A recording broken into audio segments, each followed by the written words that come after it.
Hey, this is Aubrey. This is Marky Mark Markellis. And this is your boy Joey, and we are from the So Wizard podcast telling you, please don't listen to Pint of Comics. Find something else to do, like giving your goldfish a bath, or washing your hair, or maybe listening to So Wizard podcast. F dem hoes. Hi there, I'm Lloyd. And I'm John, and we're from Pint of Comics. As we dive into your favorite pop culture topics, we may just Occasionally use language that could be considered globaloney. what? No, I mean, Foul. exactly. Offensive. No doubt. Crass. You bet your ass. Sophisticated. What? No.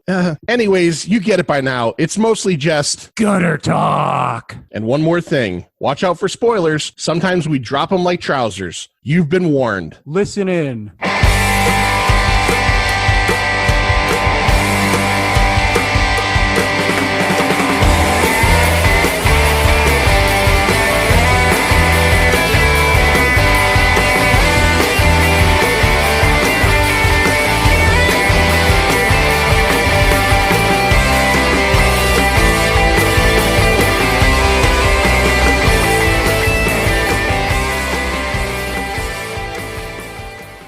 Well, we're back. Pint of Comics, another episode. I don't know. We're 100 and some odd in at this point. 100, and this is probably like 160. Who knows? We don't put these things out as regularly in terms of like numerically as our guests. Lloyd, who are our guests for tonight? Who do we have on the show for this evening's episode? We have the Mikes. If you don't know, they have a great podcast called Forgotten Cin. We have Mike Field and Mike Butler. Field has been on the show another time. He did an episode of TTT with us where we talked about Kingdom of the Crystal Skull. That's right. And Butler will have an upcoming episode of the same series where we talk about Batman Forever. And they were also on our, what was it, back pre-COVID days. Yeah, pre-COVID, about 6 years ago. Was that 6 years ago at this point? Feels like it. We talked about Midnight Madness. Yep. That was Field's pick, and we talked about the Phantom Menace, which was Butler's pick. And those, if you remember, those were a couple of really fun episodes. We had a good time. And yeah, these guys have some, not just one show, but these guys, like Butler in particular, like Field is on 2 podcasts now, and that's pretty impressive from guys that are on one. Yeah, Butler is on, what's that? And that's too much for me. And that's too much for him. Butler is on 3 even before Field went only on 1. Butler, and we'll talk about that at the end of the show. We'll go through all their shows and their brand new network as well. What are you guys calling it? It's like, it's not really a network. It's like a it's like a digital media company. It's just a company that encompasses, not just podcasts, but video and all other, ancillary content that goes along with it. So we don't want to say we're a network, but obviously we do have a couple podcasts on there, and we want to get more and stuff like that. But we want it to be just more than just podcasts. So like, maybe whether it's a YouTube show, something in conjunction with the podcast. Massage. Absolutely. Butler does those though. Butler's a big time massage guy. Nice. Ready? All right. So before we get to 5 questions for Butler, because Field's already been put through the 5 questions, I do have a question for Butler. Now, he just said more podcasts. Are you willing yourself to co-host any more podcasts, or is 3 the limit? We've actually, which is now unfortunately lost to the hard drive gods when I broke my hard drive, we had actually recorded a pilot for another project we were trying to do. I think I got 2 more podcasts in me that I want to do. We'll see what happens. Jesus. Man, oh man. They would be evergreen, so I can just do them whenever and have them saved and ready to go. It'd be less stringent as what I have now. Lloyd, you always have the 5 questions for our guests. Why don't we get into Butler's head, find out exactly what he thinks of this or that, these different categories that you have for questions for him. Today's an easy one. These are, just feel free to elaborate as much as you want, Butler. All right. Okay. First one, Coke or Pepsi? Coke. I've always been a Coke guy. You can't see it behind me in the Zoom, but my kitchen has some Coke stuff. I've always been a huge Coke guy. I think Pepsi tastes like baking soda. That's due to a science experiment I did in 7th grade where we made experimental orange soda, and we used baking soda as the thing to make everything fizzy. And since then, I can taste the baking soda in everything, including Pepsi, and I absolutely hate Pepsi. I used to just prefer Coke, and now I despise Pepsi. Wow. I'm there. Big time Coke guy. Pepsi Personally, sucks. I'm a Coke guy myself. Yeah. No, Oh, yeah. no me one too. likes Pepsi. Nobody likes Pepsi. All right. Same kind of thing. Nirvana or Pearl Jam? Nirvana. I can't stand Pearl Jam. It's just so like this. Oh well, I just wear flannel and just like you say nonsense, and all of a sudden it's a hit. What's wrong with flannel? Well, nothing's wrong with flannel. It's just Pearl Jam's thing. It's kind of Nirvana thing too. I like Nirvana quite a bit. I never liked Pearl Jam. You know, you like Wow. Nirvana quite a bit, but then you tell me to watch the Batman trailer, and you're like, I think there's a song in there that's like Nirvana, and it's like it is Nirvana. How do you not know that? I said there's a Nirvana song on there. I didn't say it sounds like a Nirvana song. I'll get the text. All right. What's your favorite Nirvana album? Is it Nevermind? I don't know the names of them. Nevermind's their big Yeah, one. Nevermind. Yeah, that's what I thought. I like Nevermind as the best. I'm a It's got Bleach more of the guy songs I know. myself. Oh, Bleach is. I love Bleach. Oh, In Utero is Yep. easily the best Nirvana album. We're No points. Yep. No points for any of you. I'm deducting points right now. I'll give you In Utero number 2. All right. That's fair. Yeah. All right. Caddyshack or Fletch? Caddyshack. It's just more of a classic. Although I do really like Fletch. I'd have to see Fletch again. I haven't seen it in quite a long time since probably I was a kid. Field's shaking his head. Oh yeah, no, you're wrong, Butler. It's Fletch. I'd have to see it again. Nice. All right. Hill Street Blues or NYPD Blue? I've never seen Hill Street Blue, so I'm gonna have to say NYPD Blue just because I've seen that. Wow. I guess we're aging ourselves. Yeah, I'm quite a bit younger than I think Field. We're not on the same. Whoa! I didn't watch Hill Street Blues. Back up there. Come on. John, did you watch it? Am I alone here? Well, you're quite a bit older than me. So Stop that. I'm not quite, when you say quite a bit, it's less than a decade. less than a decade could still be quite a bit. No, I did not watch Hill Street Blues because Hill Street Blues was on when I was probably about 7, 8, 9, and I wasn't in that mind space for a detective drama. I was watching the A-Team and Knight Rider and stuff like Nice. There that. you go. That was my Personally, I jam. prefer Homicide: Life on the Street. Oh, that show is fantastic. yeah. It's the best one. Now, did you pick those two All right. shows because they were cop shows or because they had blue in the title? Because they were blue cop shows. Okay, Nice. all right. All right. And the last one, Robert Duvall or James Caan? Ooh, Butler. I'm gonna have to go James Caan. just because Yeah. I did an episode of Forgotten Cinema called for 1981's Thief, starring James Caan, and we talk about how his performance, especially in a particular monologue in the diner, blew me away. It was acting at its finest. It was just incredible. And I'll always I liked James Caan before, but now I look at him as like one of the greats. That scene. Woo! That's a Michael Mann movie, right? Yeah, Yes, that it was is. awesome. That's his Yeah. first movie. I've never seen that. I've always Oh, wanted to see that. You have to. Good luck finding it, but you have to. Oh, it's not streaming. It's one of those things you gotta find a friend that has a DVD. Well, I think you can. Like rent it like at Fandango or one of those like apps on the Roku. But I know that Criterion Collection has it, so there's definitely a Criterion Collection of it. But that's a really good movie. It's Man's first film. All right, I'll check that out. Lloyd, was that the last question? That's it. All right, so Butler, you passed with flying colors. Yep. We know you like Coke. You can taste baking soda in anything. If you have a single superpower, you can taste baking soda in anything. That is. If someone is dead by baking soda poisoning, I can be that cop that comes in and goes, "It was the baking soda," and I walk Well, away. let me just intercede here. This whole 5-question thing is leading to the final thing, and the final thing is, I deem somebody, if they've been on long enough, I think 5 episodes, their very own superpower.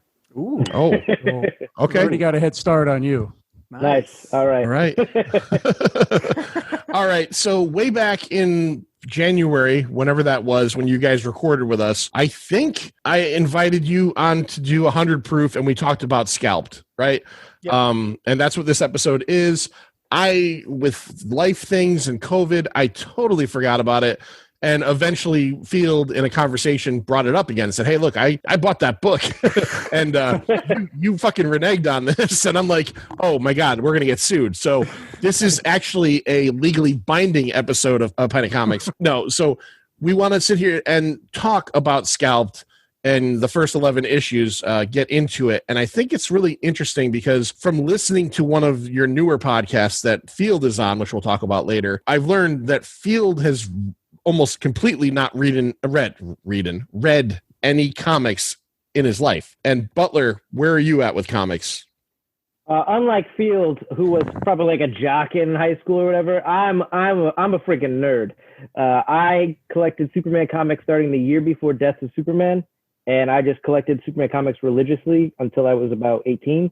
Okay. And then I didn't collect Batman comics religiously, but I have numerous collections of Batman comics, and I have on and off collected Spawn comics and just interspersed there with a bunch of comics. Only reason I'm not huge into comics is because it's like an addiction for me when I start and I can't stop.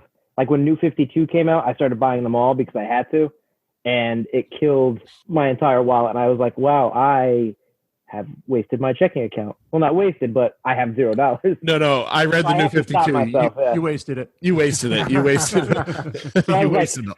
52 comics. Let me buy all 52 and see which ones I like best to collect. And I was just like, this is why I stopped before, is because I can't control myself.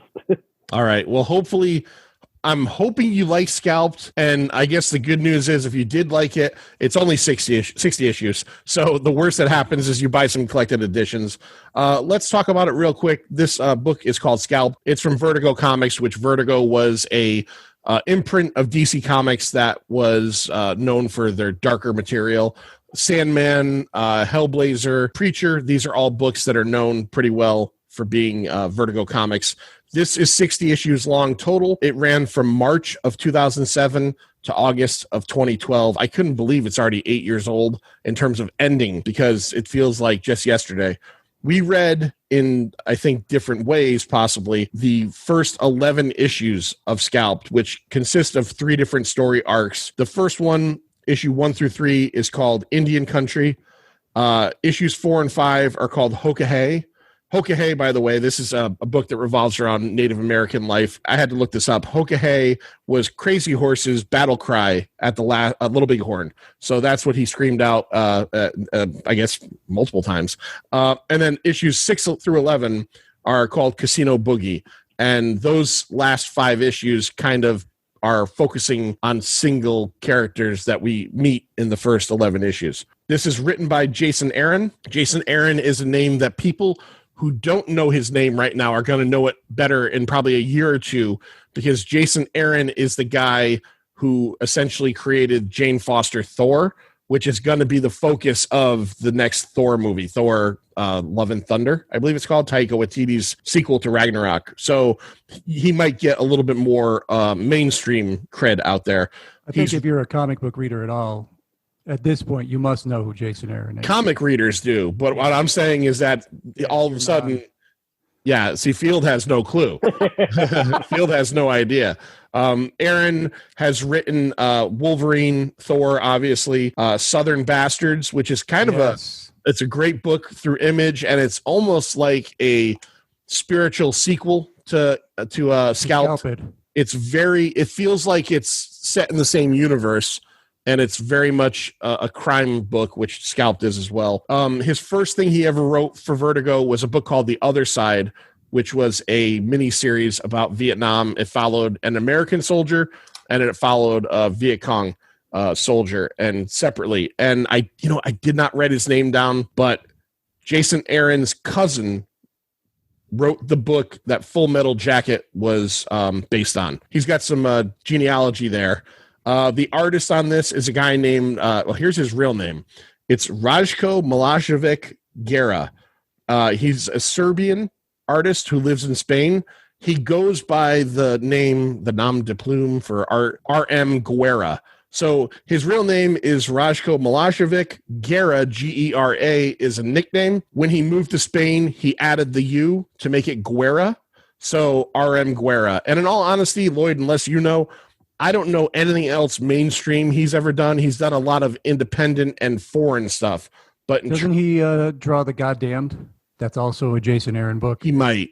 That he might. I'm not sure, because that first series kind of disappeared, and now it's coming out again, and I don't think it's him this time. But other than that, it's not like this guy's done like a million things. He's kind of known just for Scalped. Let's get into the book a little bit in a minute, but let's go to Field and see if Field can do what we call the bumper sticker here and tell everybody in a kind of short summation what Scalped is about. Well, at least the book one that I read, right? Not the whole thing. Well, yeah, 11 issues. No, just yeah. book one. Whew. From what I remember, it's about this guy. Well, this guy just shows up. Like I can't remember, Dashel, right? Dash, Yes. yeah. Yeah, Dash. Is that okay? He shows up and he picks a fight, and then he gets in with Red Crow, who's the leader of the elders. Basically, he seems like he's a corrupt leader of the elders and of the, I guess, the tribe, right? I don't want to say the reservation. Oglala tribe. Yeah, and he's building a casino. He's basically trying to, he says that he's trying to, bring prosperity back to, his tribe, but it's obviously a lot of greed as well, and just kind of like his own personal ego. And but you find out like Dash becomes his right hand man. He starts busting up, I guess, meth heads and meth labs in the area.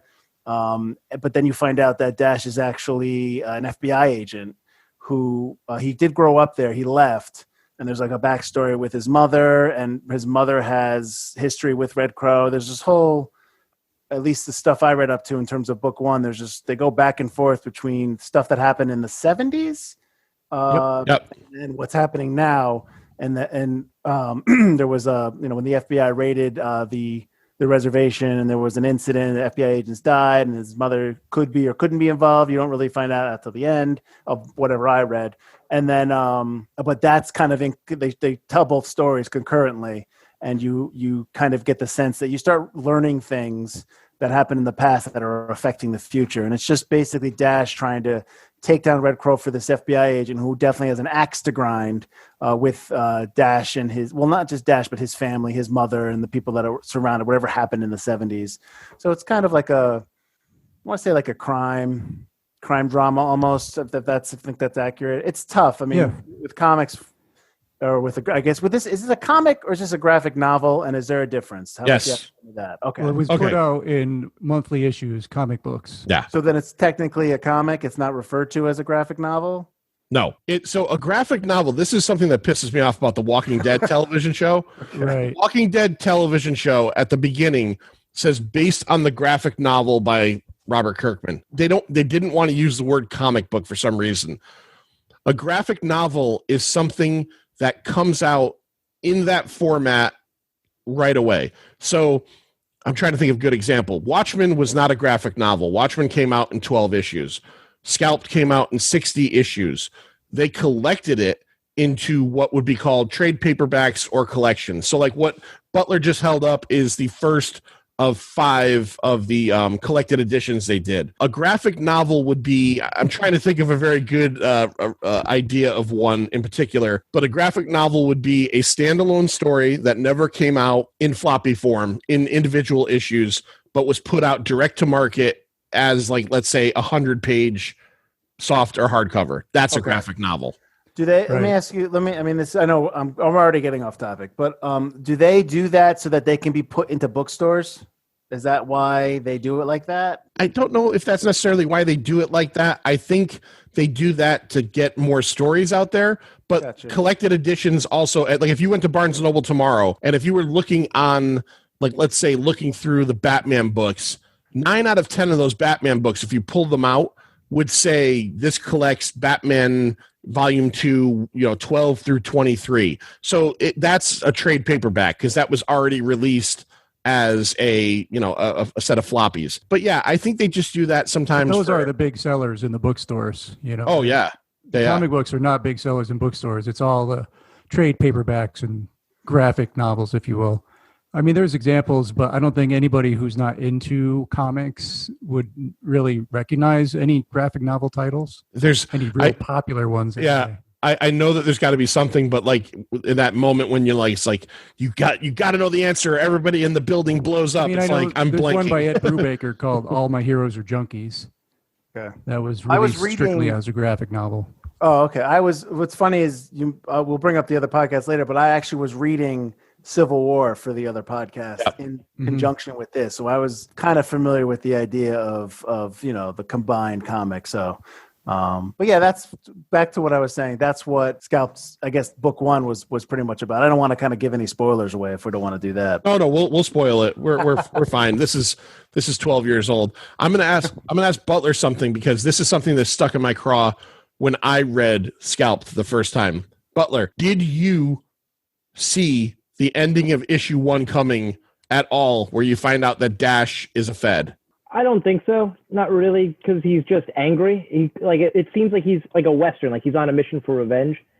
I wasn't like, oh, when I saw it and like super shocked, but at the beginning he's so violent, you just get that he's on a mission for revenge. I felt like he wanted to be closer to everything, to kind of get revenge on whatever it is he was seeking. But I didn't see him, having a real badge underneath. All right, Lloyd, when you read this the first time, were you surprised?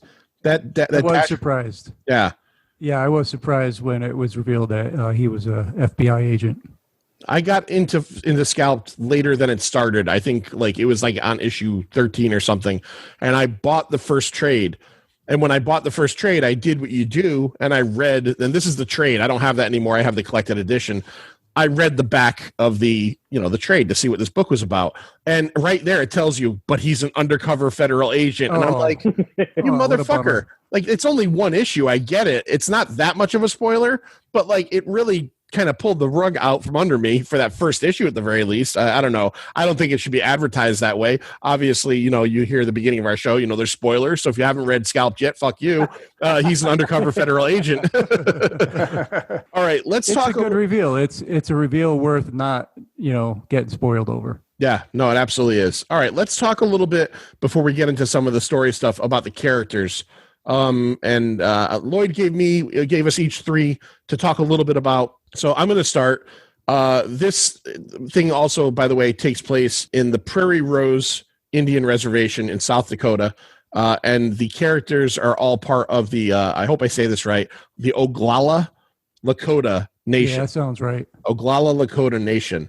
And they do a really good job, without getting too far into it, kind of showing how decimated this part of the country is, which we've seen in other movies and stuff too. Thunderheart, Wind River, if you've ever seen it, how these are still places where people live, but the poverty and the alcoholism is just so rampant. It's terrible. So the first character I'll talk about is who we just spoke about, the undercover Fed, Dashiell Badhorse. Dash was born to Gina Badhorse, who is in the 70s one of the radicals that gets involved in this murder of 2 FBI agents, which is all very closely modeled after the real life case of Leonard Peltier. If you ever heard of that, it's the same year, I think. It's 1975, and it's a very, very close parallel to the case. Dash leaves the reservation when he's 10, 12 years old, spends the next 10, 12, 15 years playing football, learning karate and kung fu, and just being this kind of hardcore individual that we learn eventually through various means comes back as a Fed, and there's things hanging over his head, which leads us to the next character, which is biggest piece of shit character in comic books possibly in a long time, is Bayless Earl Nitz. He is a special agent of the FBI, and he is a gross racist and he's just a piece of shit. He has real anger issues over something. He was a Fed, his friends were killed, but he has spent the last 35 years stewing over this, and his entire life has been about catching whoever killed the 2 federal agents that were killed that day, and he will do anything he can do to get these people killed or behind bars. He's been playing the long con too, because he's been following Dash ever since he left the reservation. Well, he was in the room when Dash was born. Yeah, right. Keeping tabs on him, knowing that the end game for him is to get Dash to do his bidding, when he's old enough. Yeah, he was a real piece of shit. He was not only in the room when Dash was born, when Gina found out she was pregnant, when she got caught by the FBI when she was on the lam. Oh yeah, he picks up the pregnancy test, the pregnant stick. Doesn't he tell her? Yeah. Doesn't she doesn't get a chance to read it, and then he tells her. Yeah. Yeah, 'cause they come in to arrest her. They knock her off the toilet. It's classy. And then the last character that I'll talk about is Falls Down. Falls Down is the sheriff or he's the law, the actual law on this reservation, and he is the only cop that he's a good man. He's one of the only good people in this entire book, and he is a genuine law enforcement agent who cares about right and wrong. So he doesn't make it. Yeah, he has a lot going against him. Let's put it that way. He also has one of my favorite lines in the entire first 11 issues.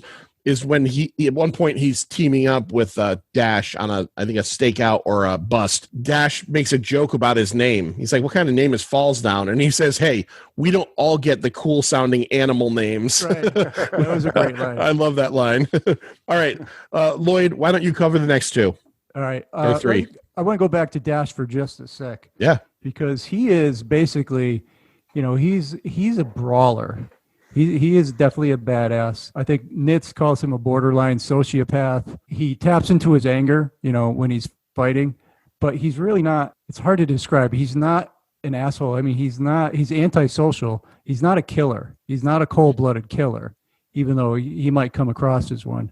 And I think Jason Aaron does a great job with this guy because he shows us how dark you can get, with an anti-hero and that you would still root for. yeah. You still want to come out on top. Well, what you have to do in that case is you have to make everybody else that he's against worse, and he does that right off the bat. He does that quite well. Well, he doesn't. I get the sense that he doesn't even want to be there.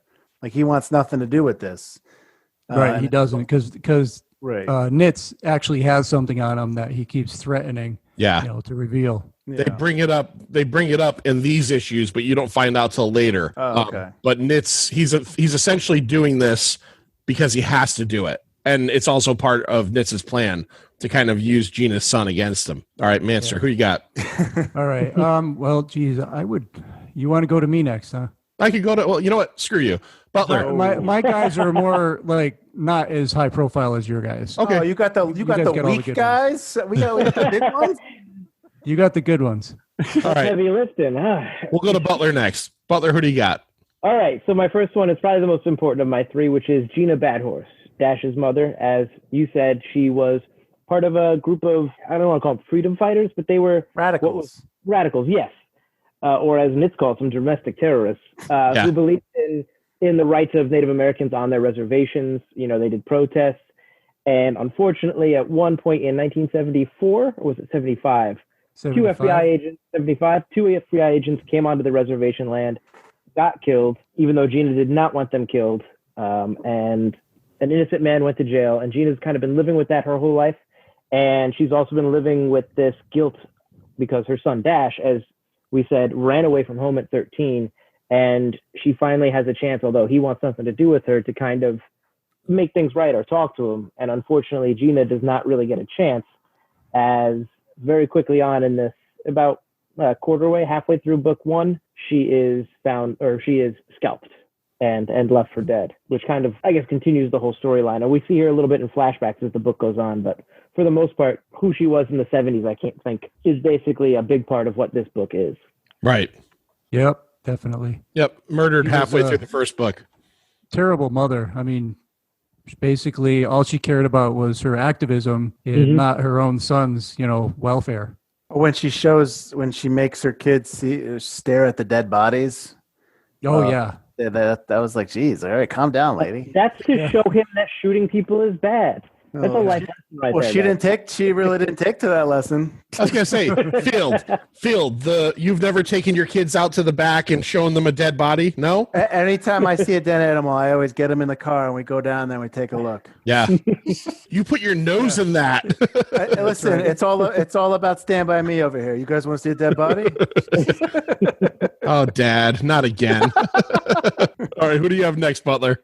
All right, the next person I got is Diesel, who he's kind of Gina's bodyguard, her boyfriend. Like, he definitely really cares for her. And he's like one of the first people that really stands up. That was one of the first things I noticed about his character, is he really stands up to Dash when Dash is talking shit about Gina in one of the first issues. And before we kind of learn that that's his mom, and Dash is talking crap, and he's like, how dare you talk about somebody who's done so much to advance the rights of Native Americans here, and blah, blah, blah. And unfortunately, Diesel is not really a Native American. He's a white dude with blonde hair. Although I guess he claims he's 1/16th West Texas Kickapoo.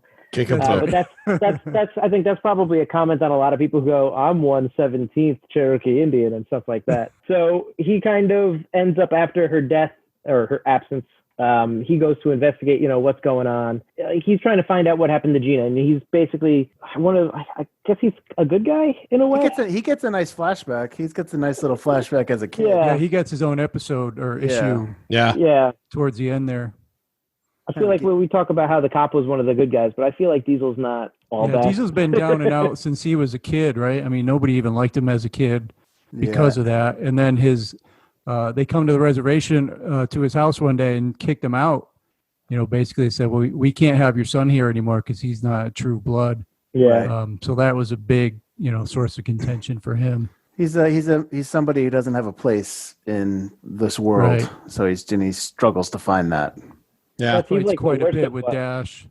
Yeah, he's like Red Crow's worst enemy in terms of like Red Crow hates like the half-breeds and stuff like that, and Diesel represents that to a T. As much as I'd like to like Diesel, he kills 2 dogs, and I had an issue with that. He makes it a point so we find out, again, spoiler podcast, and we're talking about this, that Diesel is early on, there is a conversation between Nitz and one of his agents about, should we tell Dash about the second agent that's on this case? And Nitz is like, no, fuck you. Don't say it. Let him figure it out himself. And we come to find out that was it Fillenworth? Is that his name? Fillenworth, yeah. Fillenworth. Diesel Engine is what his nickname is. Yeah, Diesel Engine is actually a FBI agent who has been kind of undercover as well, and he breaks into Red Crow's casino, into his office on the opening night, and destroys the room, kills his dogs, and steals something that's very important and gives it back to Nitz. They're bad guy dogs. Is that how you're going to make yourself feel better about that? I don't know. To me, it's a little different when I see it on the page rather than seeing it in a movie. But yeah, I hear you. My last one is Dino Poor Bear. So Dino's kind of like that. He reminded me, at least at first, of like that little lap dog that kind of bounces around the bigger dogs in the Looney Tunes thing, going, "Hey, what you doing? Hey, how you doing?" Like, he looks up to Dash big time in terms of like, oh, he's this badass lawman coming to town, always asking him if he can help out. He does mention that he's got a little bit of a record, like he should be in jail for a little bit. Well, he busts him. Dash busts up a meth lab, and then the kid's like coming back from he's like a runner. He's got supplies, but he also mentions that he's got enough on him to like do a couple of years, but it's not bad, like a couple nickel and dime things, he says. Yeah. So you get like he's down and out, but he seems like a really good kid. He wants to fix up his car and get out of town, but full of shit. He's kind of yeah. He's pretty poor. He lives with his grandma. Yeah. He lives with a bunch of people, right? What else do we learn about him that was kind of surprising when I found out? He has a kid. He's got a little baby girl. He's got a baby. Well, I was going to say he likes pancakes, but all right, yeah, that makes sense. He does. He likes breakfast food. Yeah, I think out of all of the individual issues, his issue, I think, to me, is my favorite, because it kind of focuses on the structure of all these people's lives, and it shows you, like, he has a kid. They have to eat this pretty terrible food every day that's supplied by the government, and they're trading it like, can I have some potted meat for your prunes? And we take for granted the stuff. We go shopping. These people are given stuff and have to make the best out of it. His brother, who he refers to as quote unquote retarded, is a victim of fetal alcohol syndrome because his mother must have been an alcoholic at the time. His uncle diabetic amputee, and his sister is pregnant and smoking crack because it's better than meth because it's all natural. Because it's natural. Yeah, it's from plants. It's ridiculous, and it's I don't know. It hits home with his story because, especially, we're only doing the first 11 issues. His story continues through the whole thing, and it gets so much deeper and so much, more stuff happens to him. It's crazy. And what's so sad with him, I know you who was it that said you liked his issue the best? Me. Yeah. In that issue, it really is just him kind of doing his self-narrative, saying just how bad everything is. I'm going to leave this place. I'm going to leave this. I'm going to leave that. I'm going to leave this. And he's got $2,000 with him, right? Because Red Crow, he goes to Red Crow and says something like, I don't want to do this, and I want to leave and make a better life for myself. And Red Crow gets pissed off. He's like, just remember where you're from. And he gives him money and say, here, go give your daughter a better life. Get out of here. And by the time he gets to, I don't know, down the street, he's talked himself out of leaving. Right. And he stays. And it's very sad. And then that's when he said, let's go get pancakes or something like that. Yeah, he's got $2,000 burning a hole in his pocket. Yeah. Let's go get pancakes. All right. It's a lot of pancakes. That's probably a couple of Rudy Tooty Fresh and Fruities at I don't know, is that Denny's? Oh, God. Yeah, it is. let's move on to Field. Field, who do you have? I have Chief Lincoln Red Crow. So I talked about him a little bit in my synopsis. He's basically, like I said, he's the head of the elders. He's the head of the casino. He's trying to build a casino on the reservation. He's trying to bring money in, as he says, for his entire tribe, but it's really it's an ego play. He's got ties to the incident in the 70s, along with Dash's mom and Gina Badhorse, and there's kind of, I guess, they're romantically involved, but not really. Is that what happens? I can't remember. In the 70s, they were. Yeah. So right. So he was a radical. He was on, but obviously over time he became something else. They kind of went separate ways, and he is just, in terms of what we read here, he's quote unquote the bad guy. Or Dash's objective, basically, to take out, and according to, because of obviously he's the FBI agent. He has I'll get to the next one. He has a daughter. Let me get her full name here, Carol Elroy, and she's the daughter of Red Crow, and she is somebody that Dash had a crush on when he was younger. I guess maybe Dash was 8 or 9 and she was like 13, and I guess ever since she allowed him to see her pee, that really was a watershed moment in Dash's burgeoning life, because he even brings it up that like, you still never let me see yours. And because when he meets up with Carol now, she's somebody who's had a rough life. She was married, she's divorced now, but she runs around with a lot of gentlemen on the reservation, and she's not picky. No, she's still married. Yeah, she's still married. That's right. Her husband comes in. Yeah, that's when Dash is about to fuck her. She's just a straight up whore. There you go. But anyways, she ends up, her and Dash finally, I guess, succumbs to her feminine wiles, and they get together. And she wasn't really as, like, that's really all I can remember of her in this book one. She's not. Did they get into her deeper later on? Yes. Okay. She definitely gets into her deeper. Yeah. Everything she no does pun now intended. basically is to just spite her father. Yeah. Okay. Every character that we meet in this book, if you were to continue to read on, they're all fleshed out immensely. Some of them you get a lot of in these first 11 issues. You find out a lot about Dash and Red Crow, and you kind of get more of those guys. But there is a lot of Dino Poorbear coming up. There is a lot of Carol. There's a lot of Granny Poorbear, who we barely met. There's a lot of Catcher. You're going to see all these characters. Shunka. You're going to see all these characters really, come into the spotlight in the next, 49 issues? Yeah. Wow.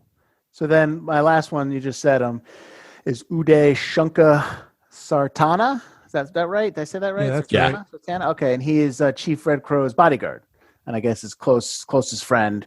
But like, we were talking before the podcast, I didn't really know too much. You don't really know too much about him, right? In these first 11, you just kind of, that he's his right-hand man, and he kind of gives him advice or does a wisecrack here and there. Kind of. Right. I think him and Dash have a little like tat-on-tat where they're just kind of like barking at each other, but that's about all you get from that, what we read here.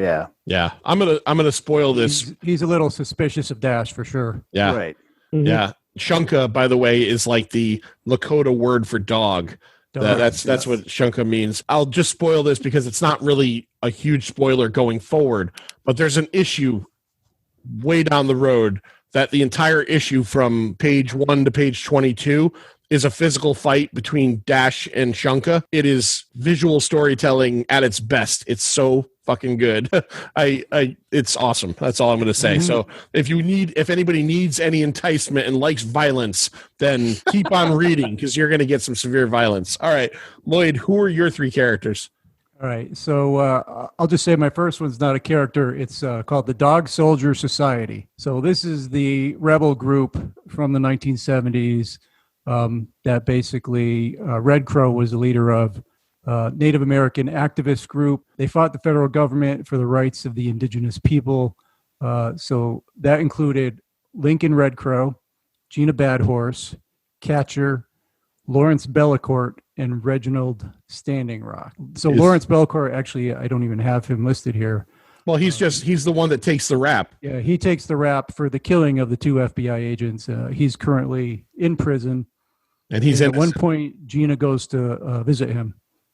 Yeah, we don't really know at this point who's innocent, who everybody was there. Well, everybody knows what happened, but I think we know anything. We know one thing, that Belcourt did not do it. They don't ever talk about who did it, but they make it pretty clear that he did not do it. That he took the rap for something. Wait a minute. I thought at the end of the book she shoots him. No. Really? Nope. She held the gun on them at one point. Fired it. No. I thought she fired it. No, one of them had already been shot in the stomach, and then the other one was on the ground, and she's holding the gun to his head, but someone stops her. So we've got Granny Poor Bear. Granny Poor Bear is Dino Poor Bear's grandmother. They all live, in this house. All the Poor Bears, like John pretty much said them all. She is the eldest of the family. She's like the one true source of guidance on the res. Like you said, Officer Falls down. He's like the one good police officer. It seems like Granny Poor Bear is the one really good shining person on this reservation. She's skilled, like she's a medicine woman kind of thing. She offers spiritual counseling to all the people. She's always got something to say to somebody. Her and Catcher go at it a bit. She has a totem. I guess I'll talk about Catcher now. He's the last guy on the list. Arthur J. Pendergrass, known as Catcher. Now, he was one of these rebel soldiers. We didn't really see a lot of him, I don't think, in the flashbacks. A little bit here and there. He's kind of like a wild card. We don't really know a lot. He actually starts off the whole series, right? I think the first page is him just sort of looking half naked and drunk and talking to his horse Festus, which is what he does. It felt like a narrator. Around. Yeah, he's basically like the narrator. Basically, like his interactions with people is the running commentary of the whole story. We see a lot of things through his eyes, and they're quite peculiar because he's an odd character, and he sees people's spiritual totem. Yeah, I love that.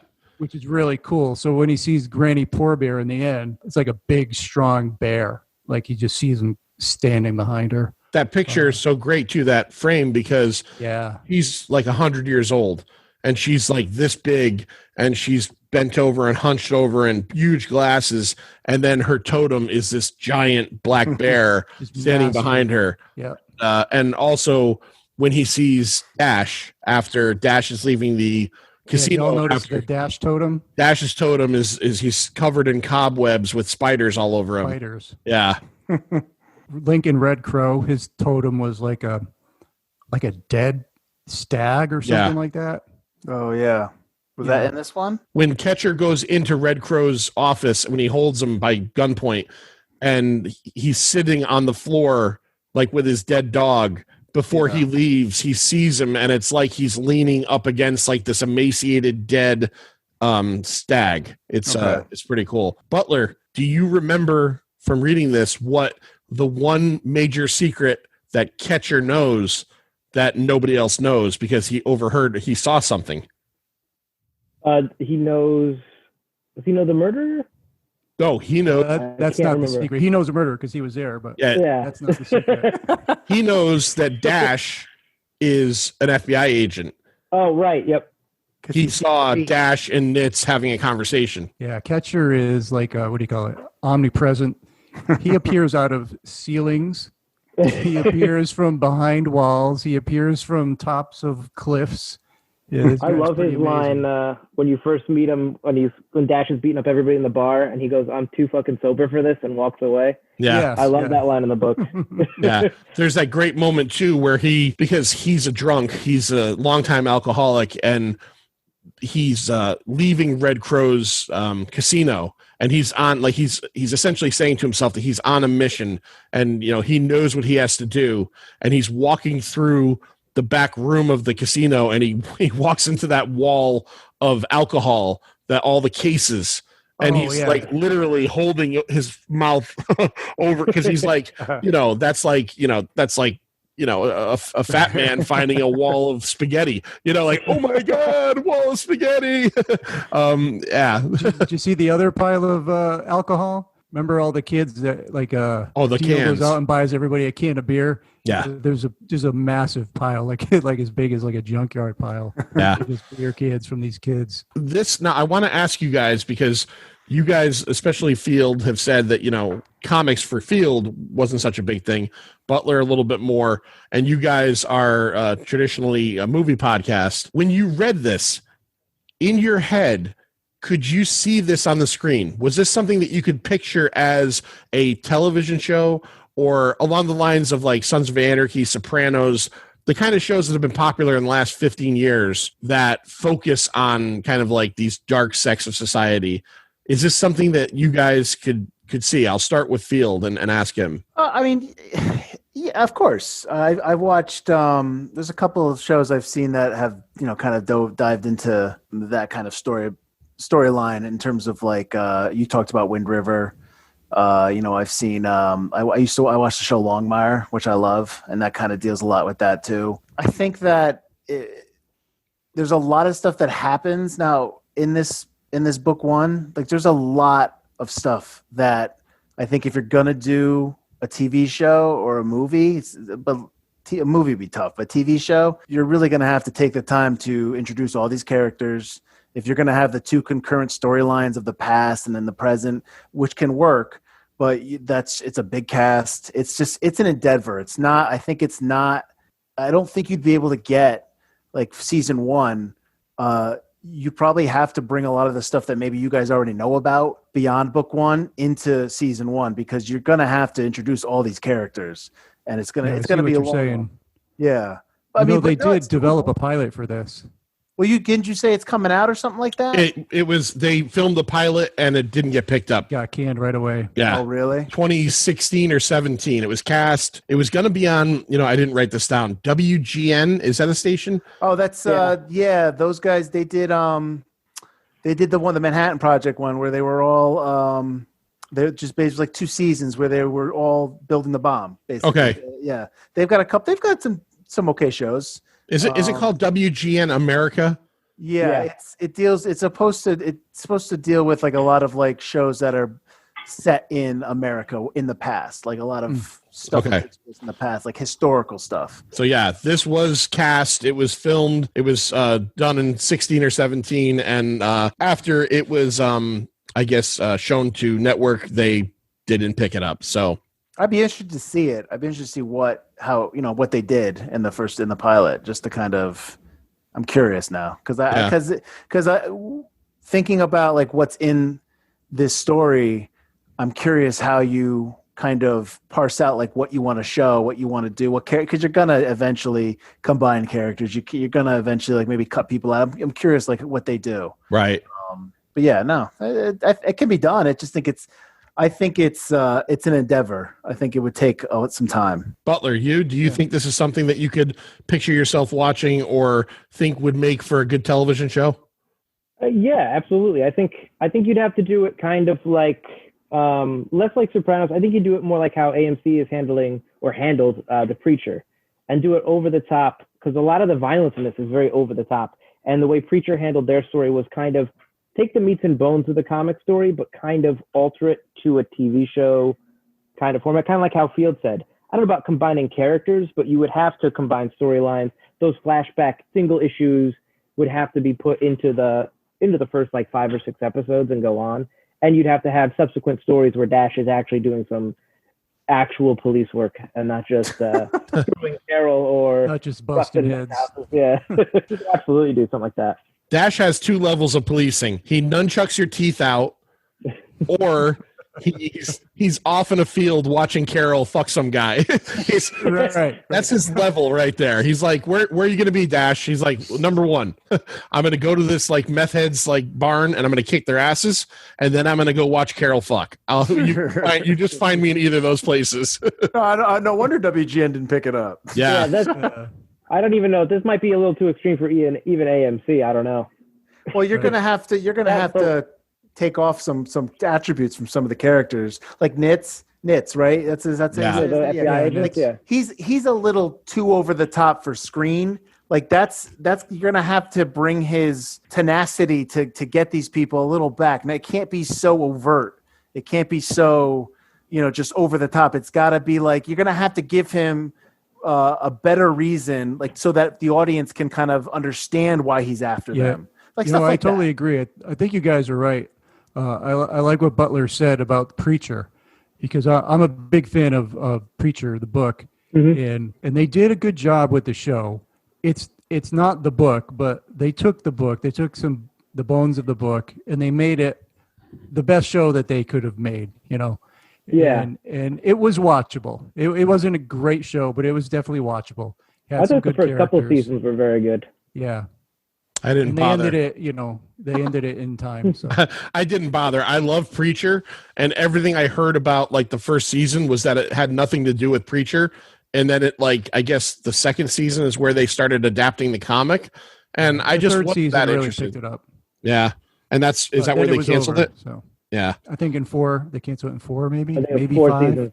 Yeah, 4 seasons. But yeah, they could do the same kind of thing with this possibly. But they would have to change it significantly. Like you wouldn't the only way I think that they could do everything you would want them to do is if when they did the first season, it was such a massive hit and it was so popular that like everybody it would have to be such a hit that they could be like, all right, fine, let's put money into this and let's do it right. Otherwise, they're going to be cutting corners constantly. That's what they always do. It's it's the way of the business. I think that's why Preacher season 1 just took place in Dinky Church the whole time. Yeah, right. To see how it would do, and then all right, now you can go out and do stuff. Yeah, well, like guys who did the pilot did not have your vision, and that's too bad. The Walking Dead season 1 was very kind of low key, and obviously as it went along, maybe if this did well enough, we would get like Fear the Scalped or whatever they're have all the spinoffs as well. As you guys were reading this thing, were there any characters that to you particularly stood out as maybe more well written, or someone that you were looking forward to the book kind of coming back around and focusing on? And I'll actually include Lloyd in that too. Lloyd, is there one character that you were like, you wanted to find out more about as you read this? Maybe if you could harken back to your first read of it. Yeah, well, to me, it's Catcher. There's so much there. There's so much for the reader to find out through Catcher, and I just looked forward to it, first time through. All right, Butler, was there one in particular, one storyline that you, I guess the better way to frame this question for you guys is there one character storyline that would entice you to want to keep reading this book more? I like Dash. He's an asshole in the biggest sense of the word. He's no nonsense. But the opposite of that is Officer Fallsdown, and the way I was very interested in the way he's been operating all these years in this corrupt society. Right. How's he survived in there? That's very interesting. Yeah. So I think he'd be the one. I wouldn't mind like a spin-off comic that shows him, 10 years ago, and some cases he was working on while he's dealing with all this corruption. I think that's an interesting storyline right there. Okay. Field, what do you got? I actually like that because when you first meet Red Crow, he's a straight up bad guy, but then you kind of learn a little bit about him, just how he became the way he is, and he has that one. I get maybe it was a full issue where he talks about like how he was younger and how he grew up and what and kind of like what he wanted to become and what he wanted to do, and I appreciated the fact that he wasn't just one note evil bad guy who wants to build a casino. He's a little bit more layered, so I appreciated that. Butler, to your point, I thought Dash was like maybe like one or two notes. Like he was just kind of. Well, that's why I like him. He's the main character, but he's just an asshole, and that's it. But Falls Down is more complicated, which is why I'd like to focus on. I gotcha. Yeah, no, but I appreciated the fact that they gave Red Crow a little bit more. I said it already. More layers to his character. I like that. All right. Here's my next question. Because this is a gauging question. I'll start with Field. Carol, is she grossly hot or not hot at all? Because I find her grossly hot. Like, she's that kind of hot that you know that she was hot at one point and she's still pretty hot, but she's also so gross that she might negate her hotness. So, Field, for a comic book character, is Carol not hot at all or grossly hot? She's she's disgusting. Okay. All right. Like, I get it. She's drawn well. She's very, she looks great, but like, let's be honest. That's never happening in real life. Like, come on. Tattoos like on the nipples. All right. Yeah, come on. Like, it's just sunburst tattoo. Yeah. She's not a good person. And I mean, like, the whole fact that she still is bringing up the fact that I let you see me pee, it's my turn. It's like, all right, enough. Well, I do think that's a good character trait because I think that shows how arrested these people's lives are on that reservation, is that like they don't move past anything. Their entire life, history is right where they were. They're still there. Like Dash was able to get out and move to Alabama or something. Yeah. And, do things with his life where even though he still does remember that, he's not anchored to that. All right. More importantly, Lloyd, is she grossly hot or not hot at all? She's just she's gross, but there is an element. There is an element of hotness in there. Okay. Sure. Thank you. Butler. There is. From a distance, hot. From up close, you're going to catch something. So gross. I'm not hitting that. But, all right. 7, 8 feet away, 10 feet away. I'm avoiding that. All right. Listen. I used to quick story. Okay. I used to go back in the college days. We'd always go to the same bar, and at this bar, and the same people would be there, but there'd always be this one girl who always ended up drunk and always met out with a different dude at the end of the night every night. And you always were like, what is going on? Like, it's like, that's like, you're just like, oh, come on now. Until the night it was me. And then that's it. No more. All right. So at least we know that you're familiar with the term grossly hot. You understand. Dude, I had a lot to drink that night. You understand what happens. What happens on the Prairie Rose reservation stays on the Prairie Rose reservation, except for herpes. Lloyd, are there any bits of this book in particular, issues or moments that are like complete standouts for you in terms of, like any comic? You think about like really well done comics. Is there something that kind of like jumps into your head as like a scalped moment from those issues? A scalped moment, geez. I guess, I really liked like the totem moments, like we said before with Granny Poor Bear.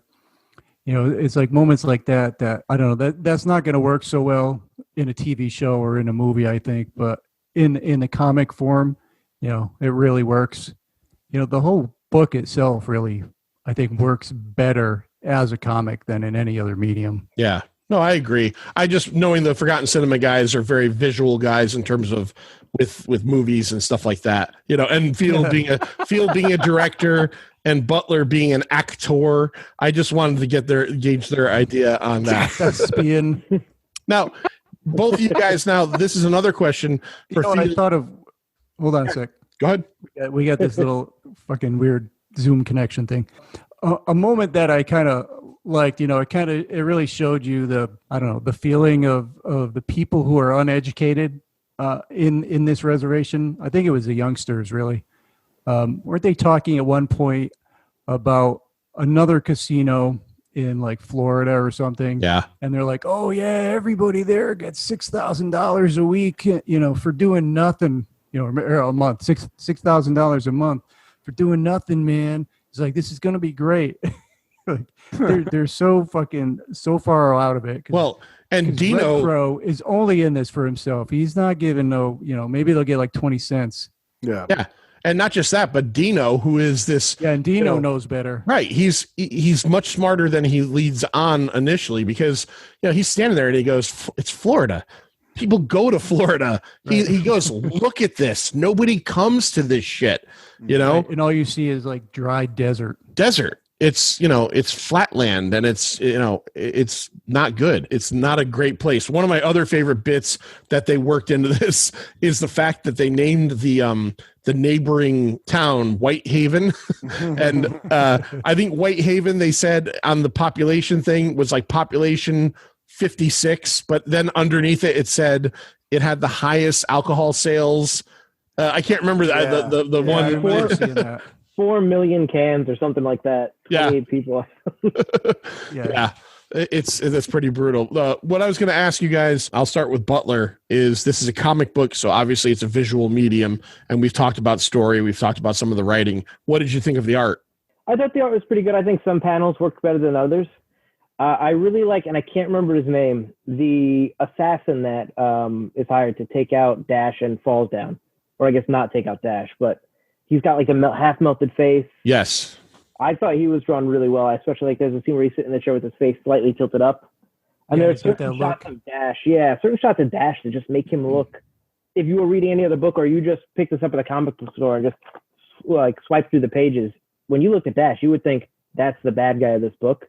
And in a lot of his profile shots where he's shouting and his jaws jut out and you see his teeth and you see his veins and you see the wrinkles in his head, he just looks mean and he looks like not the hero of the book. And I think the colors also work really well. The splashes of red, it's not colored in, it's drawn semi-realistically, but the colors are very splashy and very interesting. Field, what do you think about it? I liked when they go how the past is drawn differently than the present. So when you get some of the stuff that happened in the past, it's very blue and black. I appreciated that because, to be honest with you, when I first saw that, I was like, "What's going on? What's happening here? This is different. Who are these people?" And then I had to figure out, "Oh, wait, this is the past." Okay, so when they kind of did that, I appreciated that. I liked that. I mean, it looks nice. I mean, it's tough for me. How many have I read? 2. So like, I don't know. Well, I'm glad the second one was for us at the very least. Well, I don't think a super slick type of art would have worked at all in this book, right? You need that dark, gritty, grainy, thick lines kind of look. Yeah. There's a lot of stuff where it took me a while to figure out what was happening. Is that normal? I mean, yeah, it can be. It can be. There was I didn't write it down, but even today, as I finished the last 2 or 3 issues, there was a panel that, like, upon multiple inspections, I was like, "No, I don't know what the fuck is happening right here." I understood. Yeah, sometimes it takes a while. You look and then you'll see it. Then you'll see the face or you'll see the arm, and you're like, "Oh, I see it now." Yeah, no, it does kind of take you out. But I looked at this one panel and I just kept looking, and then I continued, and from reading it, I realized what happened story-wise, and I went, "Oh, that must have been that." It doesn't look like that, but that must have been that. That makes me feel better because when I when I read that and when I look at stuff like that, I'm thinking, do I just not, because I don't read comics, I don't get it? No. So that makes me feel good. That's not just me. All right. No, occasionally there's those panels that don't work. Okay.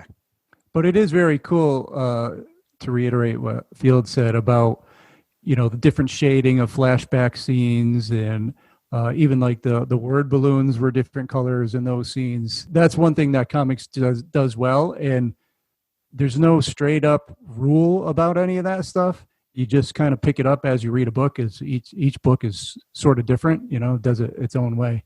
So that's nice. A cool thing that you just learn as you go without being taught.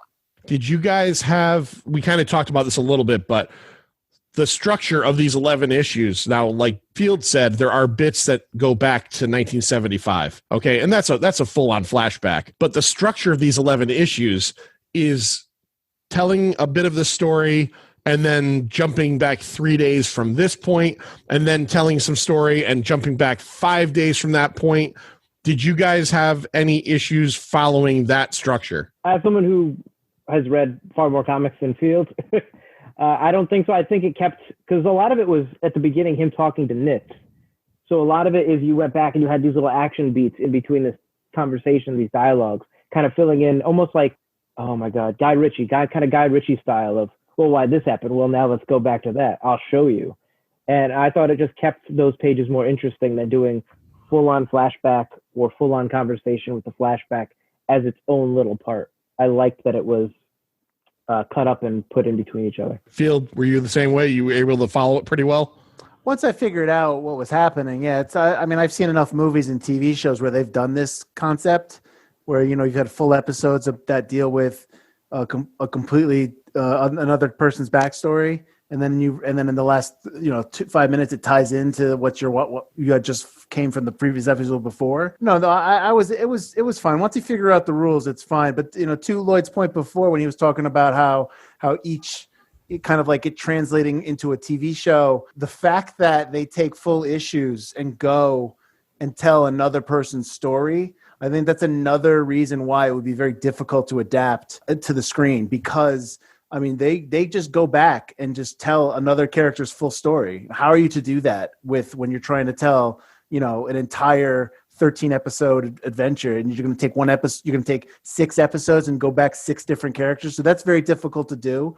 But in the comic, it works. And in this, it worked. And I was fine with it. Once I knew what they were trying to do, I was okay. It's a good idea. You guys are getting me thinking about it now.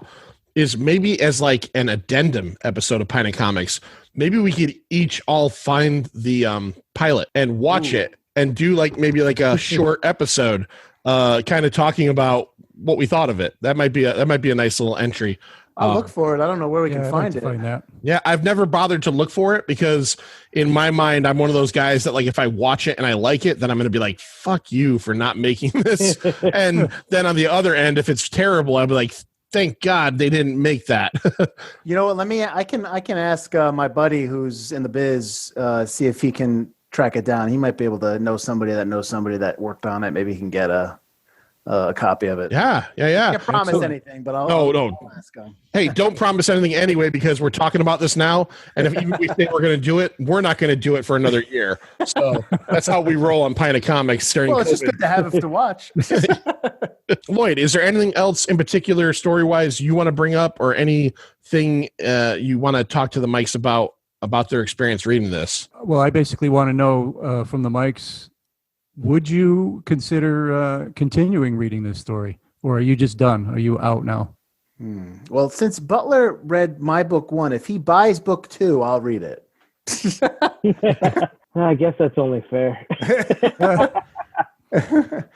I would. I don't have a problem carrying on. I mean, I'm a completist. I think I've said that before, that I like to make sure that I finish the story. Now that, we're talking briefly, I was learning some stuff before we started the cast about some characters. So I'm interested to see where it goes. I think I'd probably have to go back and read book 1 again, just to kind of refresh it, because it's been a while. Yeah. But no, I would do it. I don't have a problem with that.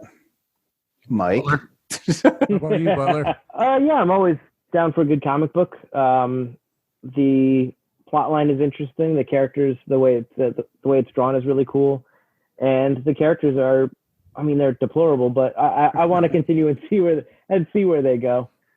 And also, you guys already know, so I feel like I have to know. If you guys know how it ends, and I don't, I feel left out.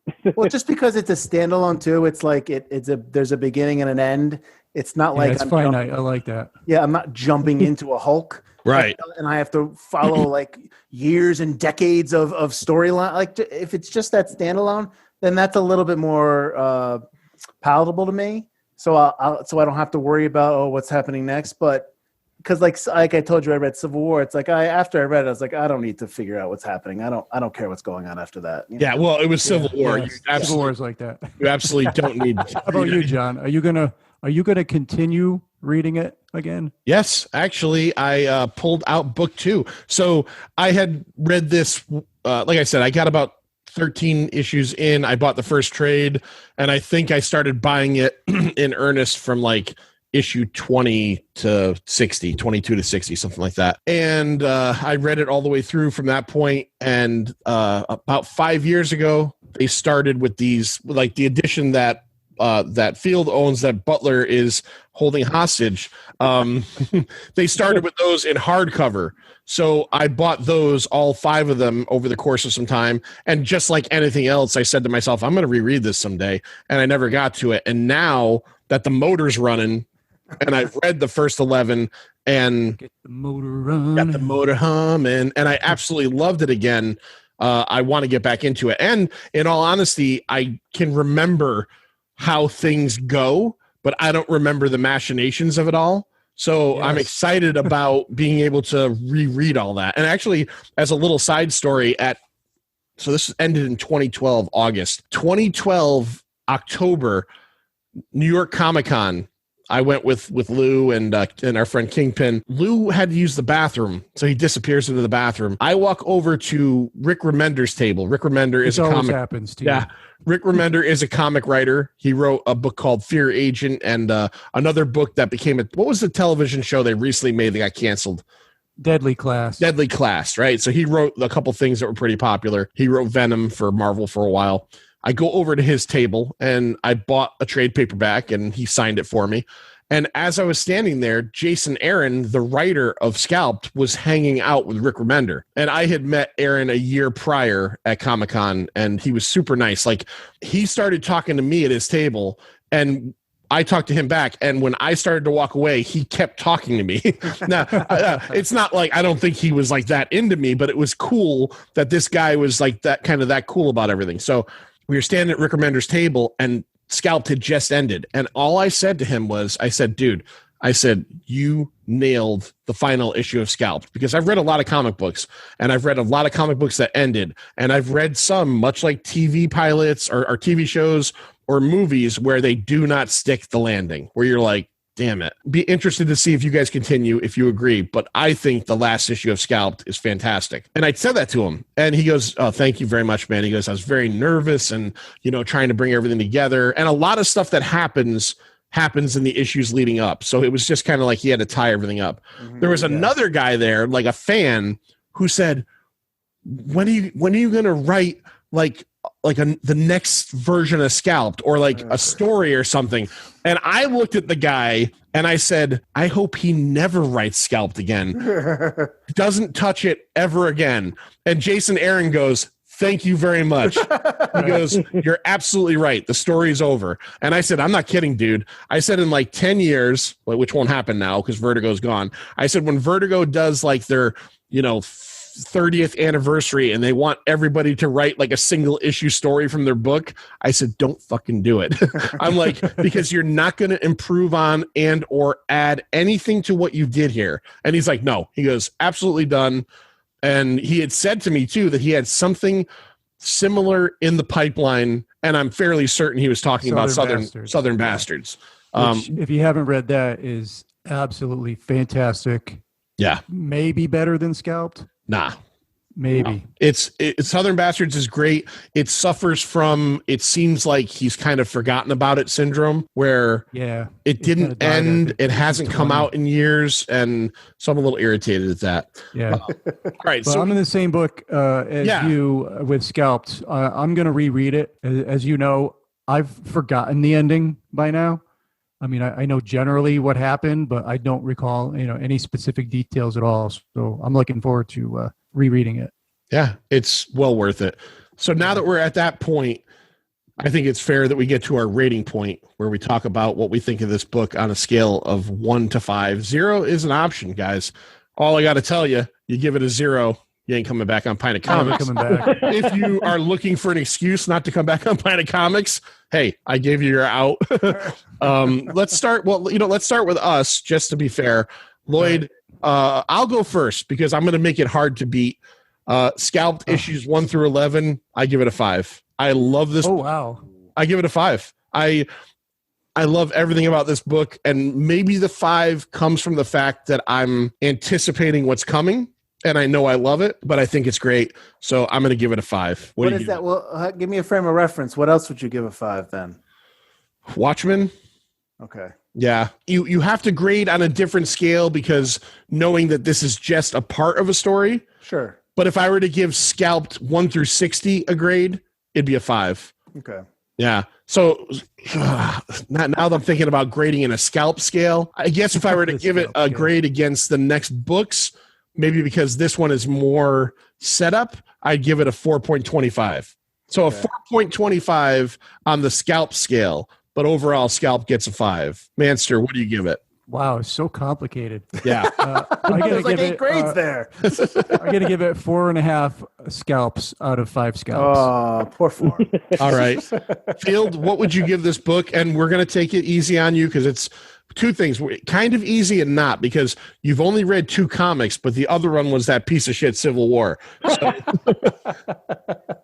Yeah, I mean, I guess I'll say 4. I mean, I'm a story guy, so I was interested in the story, and I feel a little bit better that now that where we talked about, like, I didn't catch some stuff in the frame, so I feel a little better now that I'm not an idiot. no. So You're good. Yeah, I'll say 4.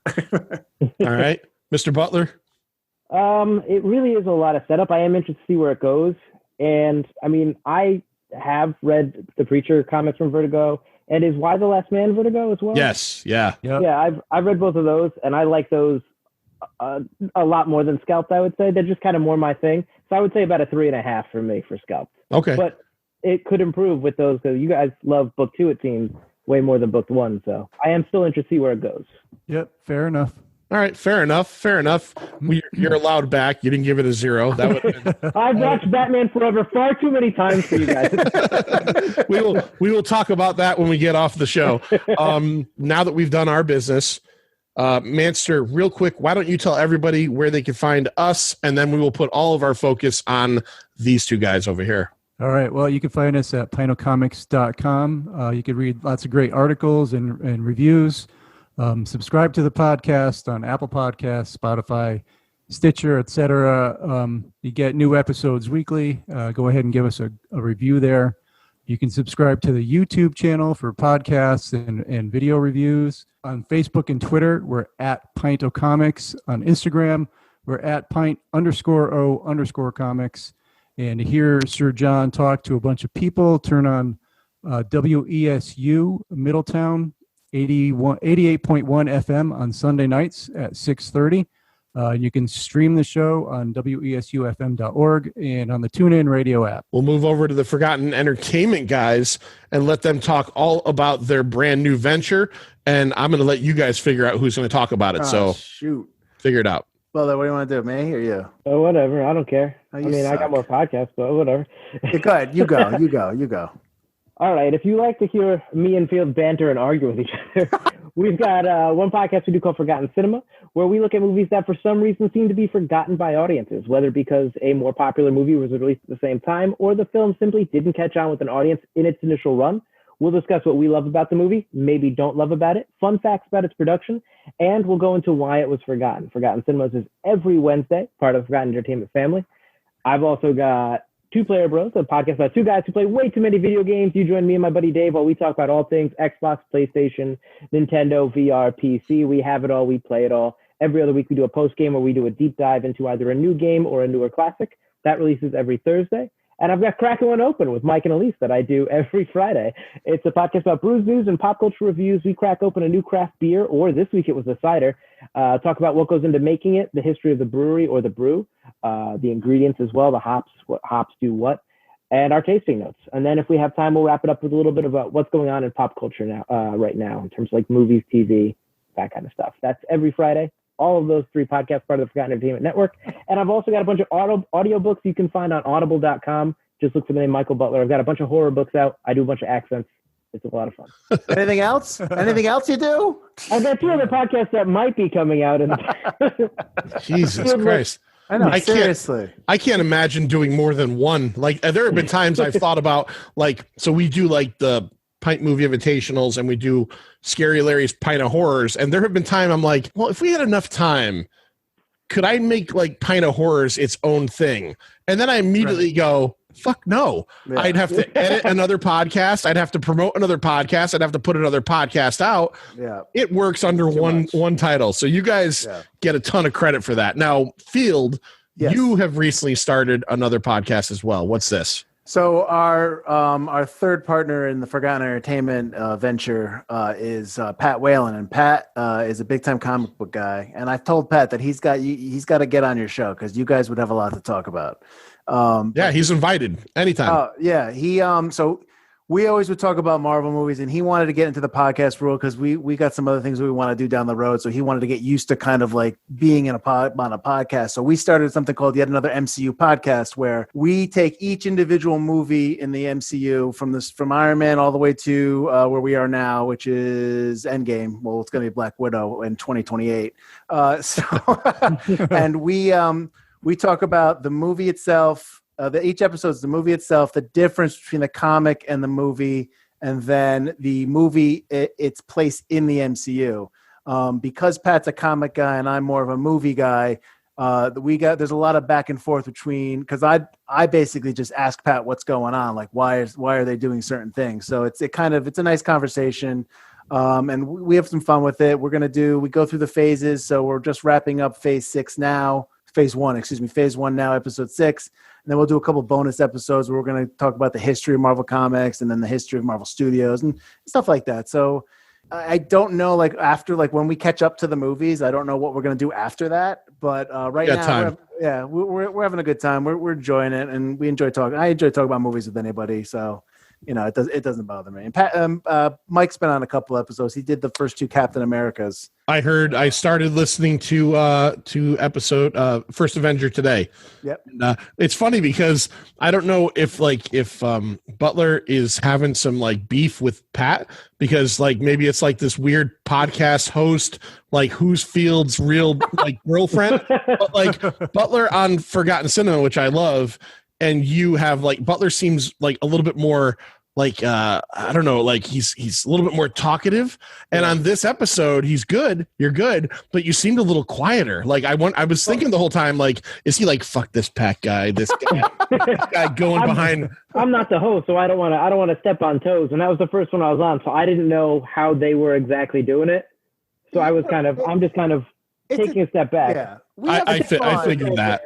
I think in Winter Soldier I talk more. It's a different dynamic between me and Mike and me and Pat, because I'm really legit learning stuff on the Yamp show. We call it Yamp for short, the Yet Another MCU podcast, because I don't know a lot of the stuff that we're talking. And like I know you've heard some of it, but there's times where he'll tell me something, I'm just like, are you kidding me? Really? Like that happened? Like There's some fun stuff there, but like with Mike and I, it's just like I know the movies. I've watched them already, most of them. So and it's fun to fight with Mike. So we have a good time with it. So, yeah, I mean, it's always in good fun, but we have a good time. That's a good part. Yeah, except for Rango, you son of a bitch. Yeah, I don't like Rango, and that's a problem apparently. I never saw it, so I don't there feel you go, Butler. There you go. He never saw it. He doesn't have an opinion of it. Well, apparently neither do you. He knows. I don't think highly enough to watch it. Lloyd, have you been listening to the shows? Forgotten Cinema. I haven't listened to the other ones yet. It's definitely Yamp, as they call it, is definitely interesting, and I really like. I wish I had more time. Yeah. I used to have a longer drive, and it kills me now with like 15-20 minute drive, and I'm at work. Oh yeah. I'm listening to fantasy football podcast, and I'm 3 weeks behind on Forgotten Cinema right now because it takes me like 5 car rides to listen to one episode of anything. If it's over an hour, I can listen to 10 minutes at a time. So like one podcast episode is lasting me a week. So today I was cleaning out my comic room, and that's where I was listening to Captain America. So, nice. But yeah, your Thor episode was very good because you were very correct. That movie sucks ass. There's nothing going on in that movie. It's so boring. Thor is one of the only, and there are other MCU movies I don't like. The first Thor is one of the only MCU movies I've only seen once because I had no interest. When you were talking and Pat said that he had seen it several times, I went, why? I'm like, why? There's so many things to do in life. Start crocheting, make a basket, go swimming, pet a dog. Don't watch Thor. All right. So real quick, what is the website everybody can go to for all your stuff? The main website's ForgottenEntertainment.com. And then when you go on there, you'll see all the shows. You'll see Forgotten Cinema, Cracking One Open, Yet Another MCU podcast, Two Player Bros, and you also see the Nomcast. That's all of our buddy Andrew Morgan's podcast. I'm actually going to be on his podcast in a couple weeks, I think. So we're all there, ForgottenEntertainment.com. There's a blog there where you can like see all the stuff we write about. We're trying to use the blog a little bit more not to just be, hey, this is a new episode out, but we're trying to do a little bit more like just kind of informational stuff, just starting conversations kind of thing. So, but yeah, ForgottenEntertainment.com. That's where it is. All right. Lloyd, anything else? Nope. No. All right. Mike's, thanks for being here. Thanks for having us. Thank you. Always. Lloyd, pull the cord. Unfortunately, we don't have any cool animal names. See ya. It's over, Johnny. It's over. Nothing is over. Nothing. You just don't turn it off.